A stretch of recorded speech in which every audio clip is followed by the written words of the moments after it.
terms of your own growth, like, you said you did a lot of reflection. What else did you do to get to where you are today? So I'm a product of mentorship, and I'm super grateful and appreciative of that. I wouldn't have been able to be as successful had it not been like the Catherine Zahns of the world or the Tom Clausens of the world who've spent the time to mentor me. And so that is a big component of, I tried to meet expectations or exceed expectations, and it has rewarded me in the sense that people have taken the time out of their time and spent the time to mentor me. The other piece is just overall relationships. And so I have found that I'm a fairly shy person and I'm a little bit introverted. This job has actually taught me to be way more extroverted. And so earlier in my career, I would shy away from developing relationships. You could always count on me sitting in the cubicle working away because I could work till morning, noon, and night. But I really did not like going out and meeting people and talking to people. And then later in my career, I've realized how critical it is. I mean, it's not just around getting advice and different perspectives of your peers and your network, but it's also realizing we're all in it together. And just because I always thought I was the one who couldn't figure it out, but then talking to a colleague, I'm realizing she or he's in the same boat as me. And so it just helps affirm the road that you're on and makes you feel a little less lonely, because God knows it can also feel quite lonely as you're going up and up the chain. And so having a network and peer supports is super important. It becomes more and more important to me just from being able to get great advice and different perspectives, and also for my own mental health. It's been a missing piece during this pandemic where it doesn't happen as often anymore, where you connect with people and hear how things are going and get that perspective. And I think it's been challenging to deal with the pandemic without having that kind of peer network supports that we used to have. So how have you been dealing with the challenge of the pandemic? And I know you led the efforts at UHN in terms of the virtual strategy. So a lot of heavy lifting there, a lot of long days and nights.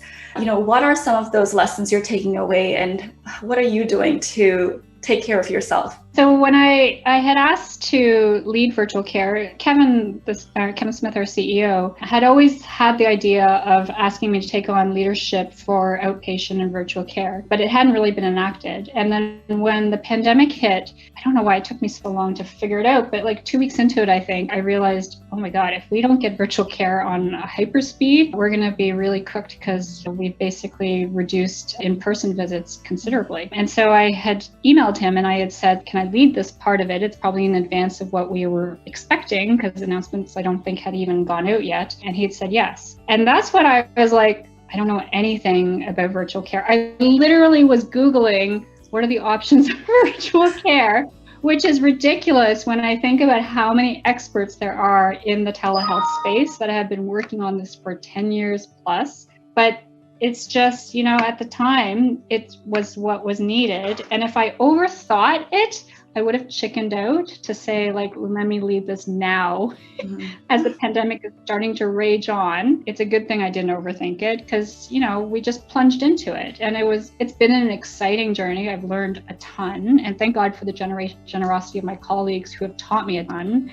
And the fact that they allowed me into the space, even though they've been in it for 10 years plus, but it's been amazing learning. In terms of how I've dealt with it, I actually think the fact that I've been allowed to focus my leadership on virtual care has been my own silver lining. It's been the silver lining for healthcare in general, but for me, it allowed me to focus on something really future thinking and rewarding, to know that this is going to make a difference right now. And so had I not had the opportunity to provide leadership in the virtual care space, I think I would have actually had a much harder time coping through the last few months. It's been a super rewarding part of my job. The other piece is, my family has given me great groundings too. So if I wrapped up my whole outlook on life around my professional job or the things that have been happening at the hospital, I think I would be in a much worse headspace. I go home every night and, hug my kids and enjoy the time that I have with them. And they really ground me. I think the highest purpose I have in life is to be their mother. I love being a mother more than I ever thought I would be. And it allows me to provide a much bigger perspective on things. And so some of the things that I stress over at work become much smaller issues once I remind myself, there's much bigger things in life to focus on than just the issues at work. What is that dream for yourself? Like, if you're looking ahead 10 to 15 years from now, what does your life look like? What does your career look like? I would love to leave my career knowing that I've made an impact to improve patient care and to enrich the academic community as well.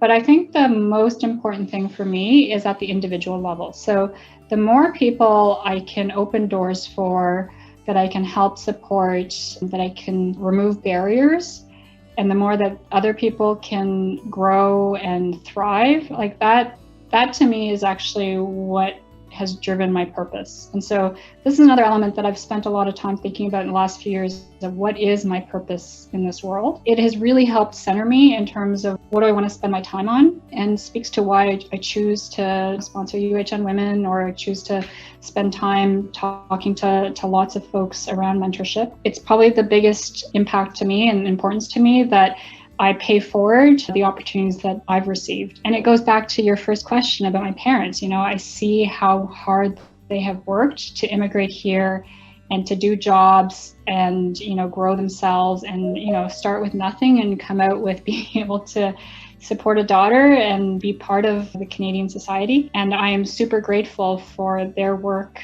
and their sacrifice. And I myself have worked hard and I've sacrificed, and I want to be able to do the same thing, especially for my children, but for anyone else that is younger than me and starting out. I remember how stressed I was. I mean, I'm a stress ball. I worry about a lot of things. And so I remember starting my career and feeling so stressed about like, what's my next job and all these things that are so emotionally sucking, but actually aren't productive. And so if I can offer opportunities for others that eases their growth, I'm all for it. That's what I'm here to do. That's what I want to be remembered for. How do you manage your stress now? Oh my God. I find exercising helps a lot. I am not an athlete and I am not a fanatic around running, but I do find that having 30 minutes to 45 minutes almost every day has helped a lot. And then, like I said, it's mostly around my kids and my family. Like, it gives me a broader perspective. And so a lot of the stress is made up in my mind and ends up being significantly reduced when I focus on what is my higher purpose in life.